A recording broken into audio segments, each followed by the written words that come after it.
When it comes to animating Jack, obviously we've got a huge backstory to this game.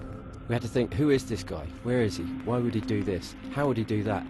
Not only that, but we had to ensure that the movement style would sit well with the stylised graphics and audio of the game. These combined elements meant that we decided to stylise his movements and make them just beyond realism. We made them hyper-real. We used a wide range of tools for animating all the characters, from motion capture to hand-keyed from scratch. Either way, all the animations went through the same process of having to be pushed further to fit the hyper-real style that we wanted. Motion capture is a fantastic reference point, but no matter who you put in the suit, with all the best will in the world, you're going to have to push things further for a game like ours. You're going to have to push the poses, you're going to have to make the performance stronger. We spent a lot of time on that, identifying those key poses and making them more dynamic. Take Shadow for example. He was a huge challenge to animate, and I think that has drawn extra strengths out of our team.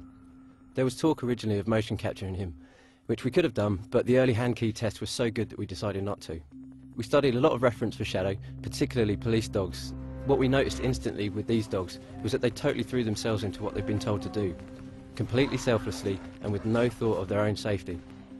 They latch on and they don't let go. That's definitely something we've captured with Shadow, and I think people are going to be excited to play as him. I've actually got quite a deep martial arts background myself. I can say hand on heart that I think this is the first game that delivers the kind of visceral impact of actually being in a combat or hard sparring situation. It's fast-paced, easy to learn but difficult to master. I've tried to use my own martial arts experience on the game, and with the help of the game designers I think that comes across. It's really satisfying to pull those punches and big elbow strikes as Jack. It was really good fun working with the actors when it came to the mocap for the cutscenes. The performance actors we used were incredibly talented, and thankfully very open to direction and feedback. We established a great working relationship. A lot of nice little character nuances and gestures came through the discussing the scene with the actors during the shoot. You need help. A doctor. Tonight, you're my doctor. And I kinda think I might be in need of a sponge bath. Ow. Bedside manner's a little rough. So is your timing. Oh, easy. It was the same with the stunt and martial arts motion capture sessions.